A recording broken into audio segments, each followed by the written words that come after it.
Allahu Akbar, Allahu Akbar, Allahu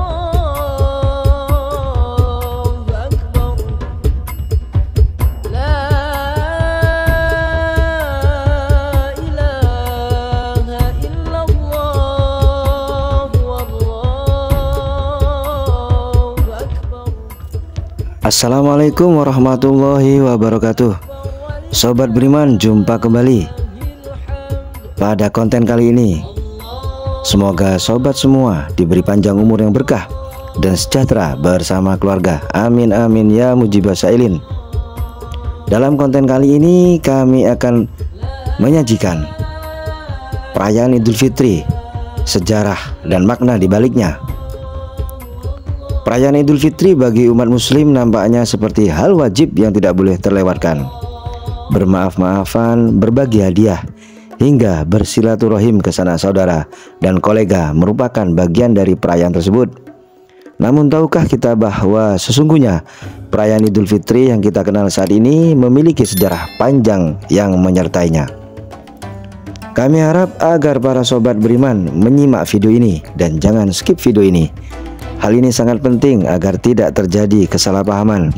Dan apabila ada kekurangan penyampaian, bisa komen langsung nanti setelah sobat beriman menyimak videonya sampai akhir. Mari kita mulai.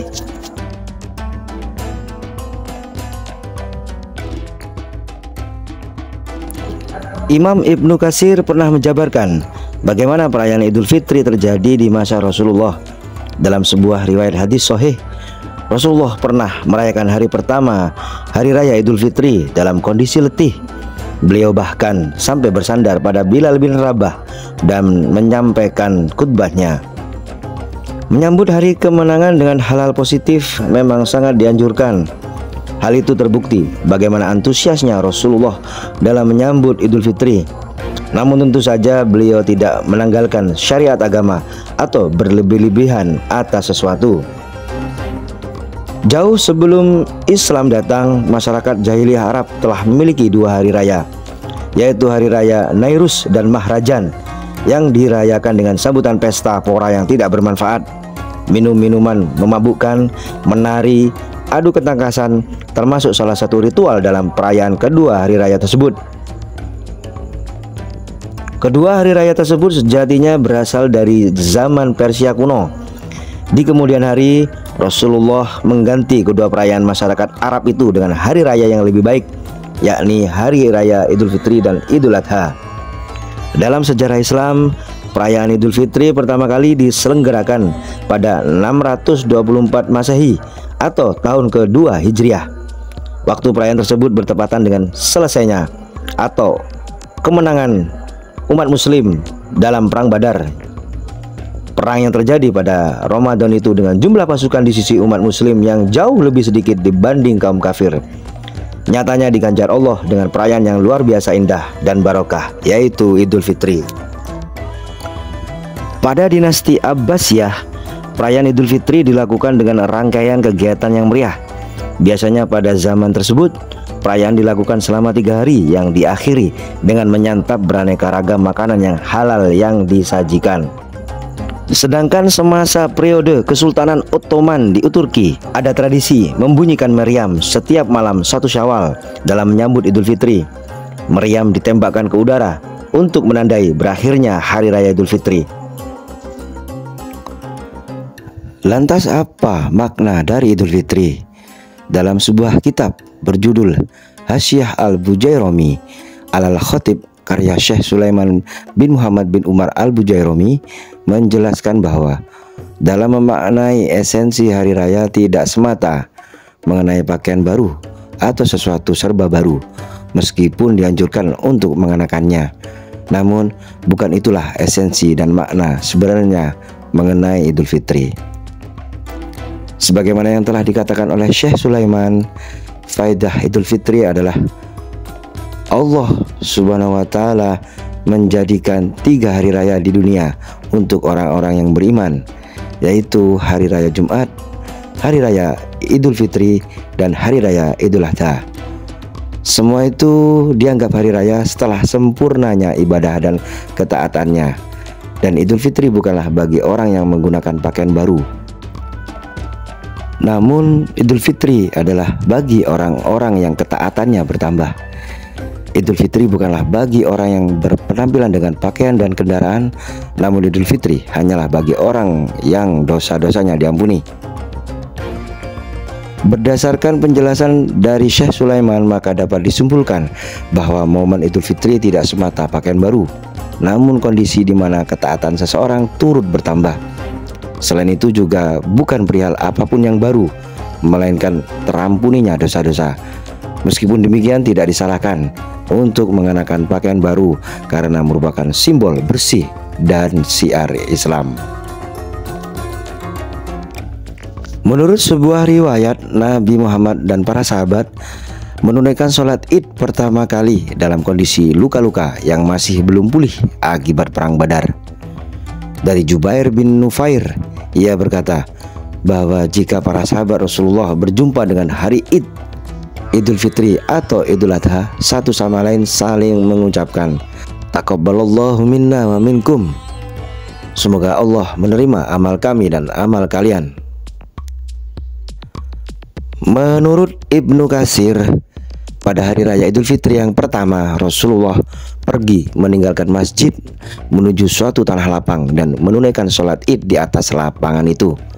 Sejak itulah Nabi Muhammad dan para sahabat menunaikan sholat Id di lapangan terbuka, bukan di dalam masjid. Pada saat setelah turunnya kewajiban menunaikan ibadah puasa Ramadan pada 2 Hijriah, sesuai dengan hadis yang diriwayatkan Abu Daud dan An-Nasa'i, Rasulullah bersabda, sesungguhnya Allah mengganti kedua hari raya itu dengan hari raya yang lebih baik, yakni Idul Fitri dan Idul Adha. Setiap kaum memiliki hari raya masing-masing. Ibnu Katsir dalam kitab Kisah Para Nabi dan Rasul mengutip sebuah hadis dari Abdullah bin Amr. Saya mendengar Rasulullah bersabda, puasanya Nuh adalah 1 tahun penuh, kecuali hari Idul Fitri dan Idul Adha. Hadis riwayat Ibnu Majah. Jika merujuk pada hadis di atas, maka umat Nabi Nuh pun memiliki hari raya. Sayangnya, kata Ibnu Katsir, hadis yang diriwayatkan Ibnu Majah itu sanadnya dhaif atau lemah.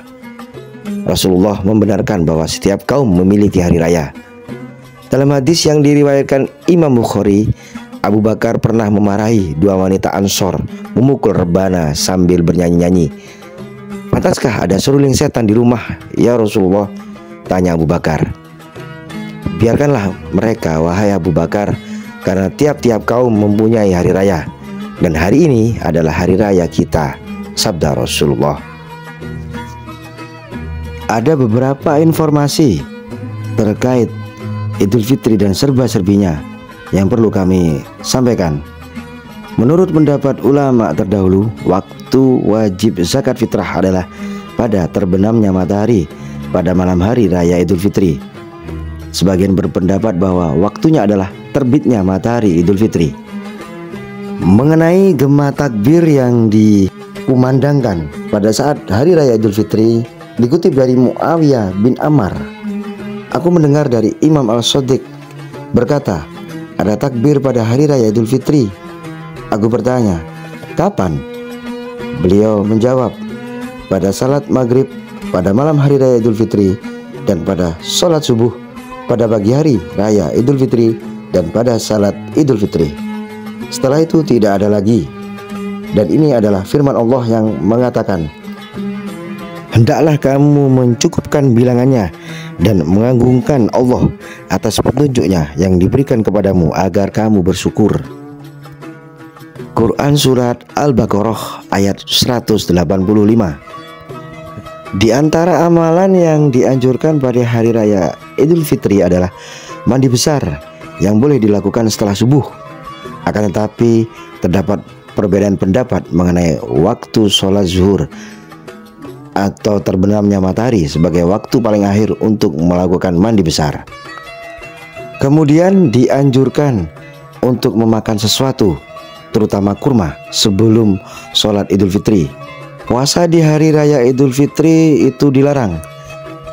Kemudian bepergian pada hari raya Idul Fitri setelah terbit matahari sebelum menunaikan sholat Idul Fitri hukumnya dilarang atau hukumnya haram.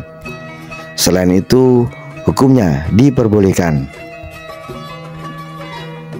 Demikianlah sobat beriman, sobat Ispamah terkait makna, sejarah atau asal-usul Idul Fitri dari masa ke masa. Semoga konten singkat ini bermanfaat bagi kita semua. Dan terima kasih telah menyimak. Jangan lupa like, komen, dan subscribe channel ini. Semoga kami bisa menyajikan video-video seru lainnya. Terima kasih. Assalamualaikum warahmatullahi wabarakatuh.